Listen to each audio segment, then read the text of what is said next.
Hindi natin binabaliwala ang statement ng 18 Marines, pero hindi din naman natin sinasabi na yun na nga ang buong katotohanan na yung kanilang mga sinabi. Oo. Di ba? At saka dapat itama natin dyan, ha?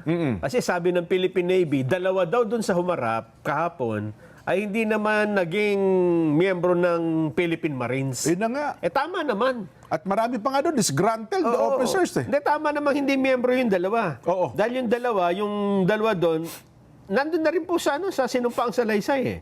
Ang isa doon ay Philippine Army. Okay. Yan. At yung isa naman ay reservist. Yun ang Philippine Army din. Ayun. So talagang totoo yun, dalawa. Nasa statement. Oo. Kasi ang naging konotasyon lang, 18 Marines. Laging gano'n. Laging diba? 18 Marines. Kaya naglabas sa statement ng Navy, tiningnan namin, hindi naman, niloloko niyo ang taong bayan. Hindi naman po. In fairness dun sa sinumpang salaysay, bungad na bungad pa lang, ipinakilala na kung sino yung Enlisted personnel ng Philippine Marines. ng Philippine Marine Corps Yan. at sino ang nasa Philippine Army. Oo. So meron talagang dalawa. Meron talagang dalawa. Oo. So, doon daw sa, so labing anim. Sino daw sa 16 ang disgruntled? Kasi meron din daw doon mga disgruntled, meron daw mga pending cases daw pala eh. Ma-dismiss. Mga dismissed daw, natanggal sa Philippine Marines. Pero ano man naman yan sabihin na natin, for the sake of argument, na may mga natanggal nga, it's, hindi yun ang usapan dito eh. Bagay, tama Kasi ka dyan. halimbawa natanggal ka sa pagkasundalo, Oo. ibig ba sabihin, hindi ka pwede magtrabaho bilang security guard? Ganun nga ang nangyari. Ganun nga nangyari. Yes. Dahil yun nga yung kanilang talent, yun ang kanilang skill, doon ho sila napunta sa pagbibigyan ng seguridad. At ibig sabihin, lahat ng mangyayari sa'yo, dahil ikaw ay natanggal na sundalo, ay hindi na totoo? Yun naman hindi... Kasi usually may happy yan eh. Ba sino ba ang pinaka-happy na? Yung tube? Yung pinaka, parang pinaka-senior sa kanila? Wala namang binanggit. Walang binanggit. Pero parang siya ang, doon sa salaysay, siya ang may pinakamaraming pahayag, eh, no? Siya ang pinakamaraming karanasan. Master Sergeant Tube? T-U-B-E. Yun ba yun? Belnard Tube. Akala ko nga tube kahapon. Tube. Pero Tube daw pala ang pagkakabigkas nun. Parang siya, kasi para siya atang 2 taon halos na naka-assign kay Kong Saldico. At alam mo na, seniority, kapag kami mga bagong ganyan, yun ang pinaka-senior. Ano ha? O yun. Pero para wala namang chief security, consultant ba tawag doon, advisor, si Gutesa, di ba, nung siya'y pinasok doon, ni-recruit siya, parang security security advisor ni Kong Saldico. Pero yun nga sinabi, 2 buwan lamang po siya, higit na mas tumagal at mas nauna itong grupo ng 18 Nelson. Yan. At ngayon, ano pa ang kanilang dinagdag? Doon sa mga nabanggit pala, ngayon ay mukhang isa-isang sumasagot, Nelson. Ang mga miyembro ng Kamara de Representantes sinasabi, wala akong tinanggap dyan. Wala akong nakuha ni isang maleta. Pero bago natin tingnan yung kanilang mga statement, ano ba yung naging pahayag ng mga yung mga witness, ha? Yung mga lumutang kahapon. Yung 18. Ano bang kanilang sinabi? Dito po sa kanilang affidavit na hindi pa natin alam kung ito ay nasumpaan na nila dyan, ay binabanggit nila dito, napakadetalyado, ha? Mula dun sa kanilang pagtatrabaho, kung gano'n na sila katagal, at pati na yung mga iba't ibang mga individual na nakakasalamuhan nila doon, pati dyan yung sino yung kanilang mga amo ha? Yung sila sa pinaka-hepe. Eto, binanggit nila rito Nakalagay ba dyan? Sa, ano bang, paragraph 8. Ayan, sabi dito, si Colonel William Guillermo Dominguez, Army retired, Police Major Ernest Hermelo Dichoso Jr., Police Captain Alvin Nugid, si Active Police Master Sergeant Johnny Calleja at Honesto Bong Cruz ang gumagawa ng pang-araw-araw na duty detail namin. Yun ang may mga opisyal para silang kasama. Kayo duty, ha? Kung sino ang naka-duty kay Saldico, ay sila ang kadalasan na nauutusan na mag-escort sa mga executive assistant niya sa pagdi-deliver ng pera. Ibig sabihin, hindi lang sila basta lumantad dito dyan. Sinabi pa nila kung sino yung mga nag-i-schedule. Yes. Kung Kasi usually, hindi tama yun. Supervisor. Yun ang ina-expect natin talaga dyan. May opisyal, siyempre, may ba dyan, duty, off-duty. Palitan yan eh. Meron, sabi ko, may pinaka-senior. So tama pala, sinasabi mo nga, nalaktawan ko siguro kagabi yan, na may mga officers pala na nag-a-assign ko sino. Ikaw, duty ka ganito ha. Ikaw tagahatid ka ng basura. Ito pa lang yung mga napag-uutusan. Yan. Hindi naman natin alam kung magsasalita rin yung mga nag-i-schedule na ito, di ba? Kung yung mga opisyal na yan, Halos araw-araw ang pagdi-deliver ng pera sa iba't ibang mga tao. At dahil sa tagal ng aming paninilbihan at samahan bilang mga empleyado, ay nagkwekwento din sa amin ang mga executive assistant ni Saldico. Ayun. Kung saan, kanino at minsan ay kung magkano ang ihahatid na pera. So, ibig sabihin, hindi naman silang 18 ay sabay-sabay na nagdi-deliver. Hindi. Per schedule nga. Pero meron daw silang chat group eh. Chat group. Yes. Tapos di ba, boss, dadala ko na po kay Juan de la Cruz. Picturean mo na para katibayan. Ang ginagawa nila, Jen, yung chat group na yun, di ba, meron ba sila lahat? Yung 18 at yung iba pa, may isang chat group yun. Pero pagka nag-uutos, hindi dun sa mismong chat group, kundi dun sa kung sino nila pinag-uutusan. Ayun, may pero private. ang ginagawa nila, ini-screenshot nila yung para tas nilalagay dun sa group para makita nila kung ano nangyayari. Makita din nila. Kasi hindi naman nila alam na kung saan galing yung pera, kung yung ba ay galing sa masama, di ba? Pero nung umpisa daw kasi, akala nila, hindi wala silang kamalay-malay kasi alam na, negosyante si Congressman Saldico. Operations sa kanila. Kaya dun daw, nung pumutok daw yung, naikwento rin kahapon yung pumutok daw yung usapin ng flood control. Doon nila na, doon pala nanggaling yung dinideliver natin. Lalo na siguro, nung nagsalita si Orly Gutesa. Yun, isa pa yun. Eto, nabanggitin yung mga address dyan eh. Ha? Meron, specific eh. Eto, meron isa sa Fords Park. Yung townhouse dyan. Sa may Polo Club. Yung sa McKinley Road. Ito yung kay Speaker, di ba? Sinasabi. Yun ba yun, yung under construction daw? Yung under number renovation? 42. Yung sa Nara Street, South Forbes naman to. 41, yan ata yung kay Pangulong Bongbong daw. Number 14. 14 ba, 41? Meron pang 41, iba pa yung 41. Number 30, Tamarind Street. Ito yata yung under, yung Tamarind. Yung Tamarind. Tapos may number 41, Nara Street. Ibig sabihin doon sa South Forbes, dalawa. Isang number 14, isang number 41. Diba? Meron pa sa Green Hills, San Juan. Ganon. Sa Midas Hotel. Ayun. At office mismo ni Saldico sa House of Representatives. Ang napansin ko lang dito, wala dito yung binanggit ni Saldico na hanggang dyan sa Aguado. Meron dyan. Pag meron nabasa din ko, may kasama mo dyan. Nagatid din sila ng pera sa Aguado at saka yung doon sa may Paway. Gamit pa nga yung aeroplano. Ganun ba? Meron din yan. Kasi 31 pages ata yung sinumpaang salaysay na lang yan. With pictures. Ang isa sa pinakamatindi dyan, yung kay kung Stella Kimbo, totoo kaya yun? Isa ba yun o kasambahay? Parang nasa picture? Kasi naka-face mask. Mamaya, isa-isa natin. Ang bahagi pa dito, ang sabi nila, kinukumpirma namin na totoo ang mga salaysay ni Master Sergeant Orly Gutesa. Ayun, yung corroboration nila. Na kanyang binasa sa harapan ng Senate Blue Ribbon Committee na aming napanood sa telebisyon. Nakasama rin namin siya sa pagdideliver ng mali-maletang pera sa ilang opisyal ng gobyerno. Ang mga larawan, eto na. Yan, may pictures nga na pinakita. Nagsimula na. Ay nagpapatunay na kasama namin siya at nakasama rin siya sa pagdideliver ng pera. Ayun, larawan, kasama si Master Sergeant Orly Gutesa. Isinama rito. Ayun, nakangiti eh. Smile sila.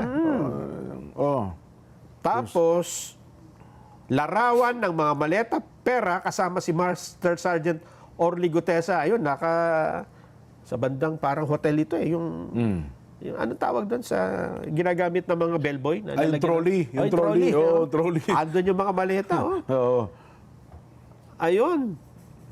Napanood din namin ang mga naisiwalat ni Saldico sa pamamagitan ng social media at pinatotohanan namin ang kanyang mga sinabi tungkol sa pag-deliver ng pera sa ilang matataas na opisyal ng gobyerno.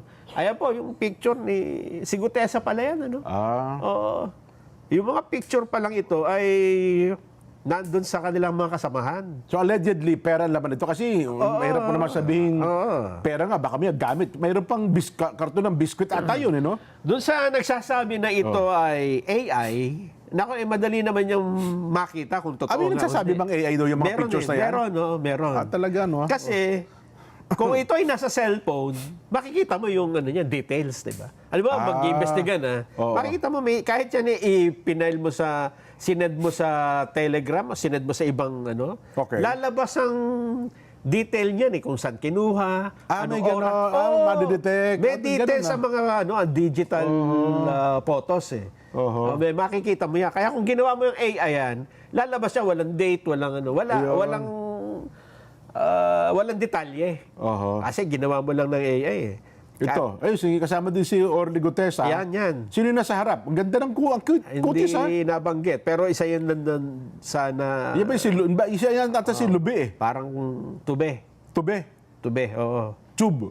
Tube, oo. Maynard Tube. Okay. Oo. Si Belnard Tube. Ayan. Belnard. Belnard. Tapos binanggit na rito yung tungkol sa ICC operations, Jen. Yun daw nautusan naman sila na magpalit ng peso to dollar. Oo. Yun naman. Na 56 million pesos bawat maleta. So, katumbas ng 2 million. 2 million na US dollar. At may mga picture sila ng ayan, nung mga ICC. Yung mga tawag nila yan, foreigners, eh. Foreigners, kasi hindi nila kilala. Hindi nila alam, sabi nito nila, na lang foreigners. Nitong nakaraan na lang nang nakita nila sa ICC, ito nga yung mga taong nandoon. Ayan, tumuloy ang mga taga-ICC sa Citadines, Makati. Citadines ba basa doon? Hindi ko alam yan, eh. Yung hotel na hotel. Citadel sa ata yan, Citadines. Ganon. Oo. 2 weeks doon. At sila din na nag-provide ng security. Sila din pala eh. Kasi nga, in charge ata si Senador Trillanes, saka si Congressman Saldico, dito sa mga ICC investigators na ito. Yun ang kanilang binabanggit doon sa sa affidavit. Yung isa sa pala sa nakilala lang yan, si Chantal, no? Chantal Daniels. Daniels. Nakita nila doon sa hearing. Nasa ganon. hearing. Pakita mo yung picture sa hearing. Ayun, no? Ayan, si Chantal, di ba? Yun daw yung Tapos pinaka-ICC team nakita, leader. ando nakaupo sa prosecution. Ayan, no? Siya ba yan? Oo. Team leader pa Yun nasa pala. likod. Team leader ng ICC investigators. Ayun.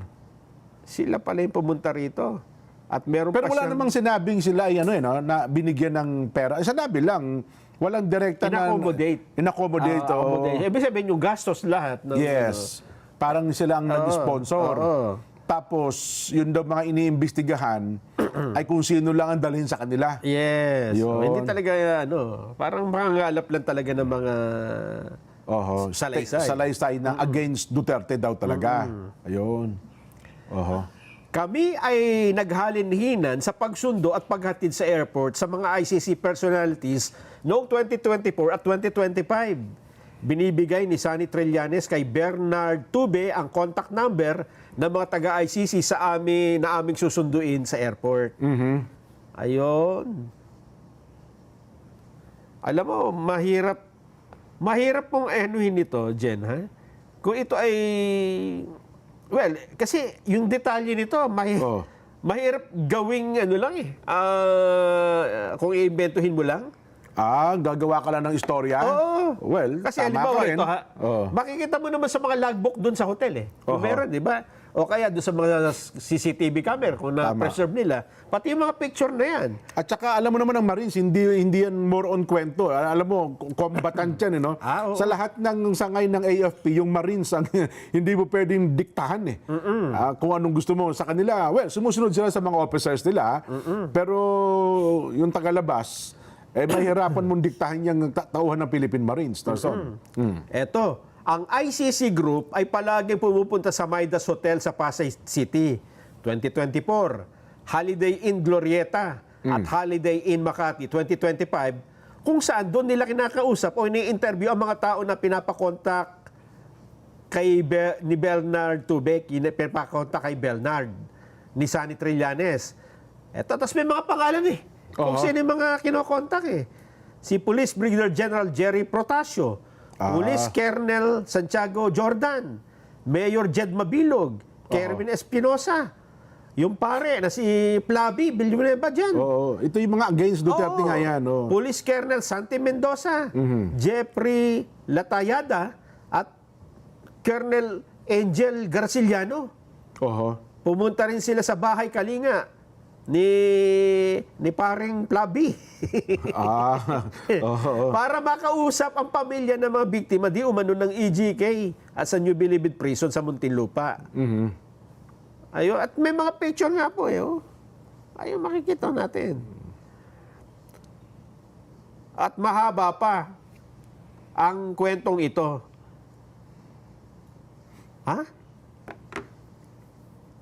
Pati sa bahay ni Secretary Boying, si Chantal Daniels at William Rosato ay nagkaroon din ng meeting sa isang bahay sa Bel Air na sa pagkakaalam namin ay bahay ni dating Secretary Boying Remulla. Bel Air, Makati? Okay. Kasama rin si General Nick Torre. Alam mo na interview si General Torre kahanina sa Malacanang. Okay, Hindi sinabi niya, hindi na niya sasagutin ito dahil unang-una, hindi naman formal. Yung affidavit. Bagay, kasi based on kumbaga kwento pa lang naman yan, At saka kung doon siya kinausap, bilang ako nakitang mali doon, at kung siya naman kinausap si Secretary Boying Remulla na siya ay dating DOJ Secretary, part lang siguro ng kanilang protocol yun, investigation. Di ba? Pinag-usapan yata dito kung paano arestuhin ganun ba yan? Yung, ano ba yan? Yung effort na ba yan? Group effort na ba yan? Andito na sila. Kung paano na, andito na i-implement. Oo.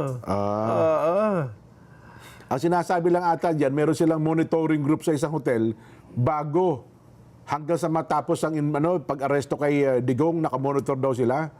Doon sa isang hotel sa Midas ba? Basta isang hotel. Doon sa kanilang testimonya. Mano po ito, kung babasahin mo masyadong detalyado. Pati yung mga foreign daily duty detail. Ang ibig sabihin nito, schedule dyan ng mga magbabantay doon sa mga... kasi part ng kanilang assignment talaga yun. Ayan, October 18, 19, 20.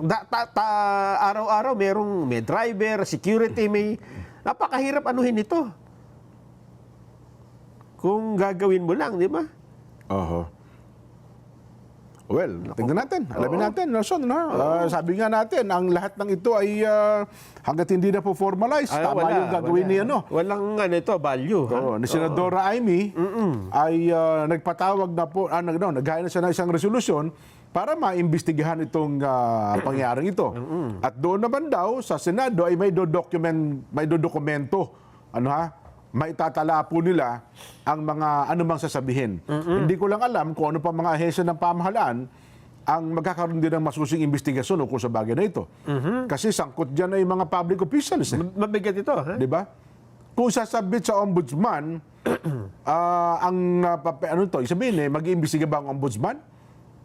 Dapat lang. Di ba? Kasi mabigat na ang aligasyon. Ang ethics committee ba ng Kamara ay mag-iimbestiga rin kasi maraming mga mambabatas na nabanggit dyan. Ayun nga. Ang Senado. Hindi lang diba? Pati ang COMELEC, chairman dyan nabanggit pati si chairman. Matindi. Well, abangan natin.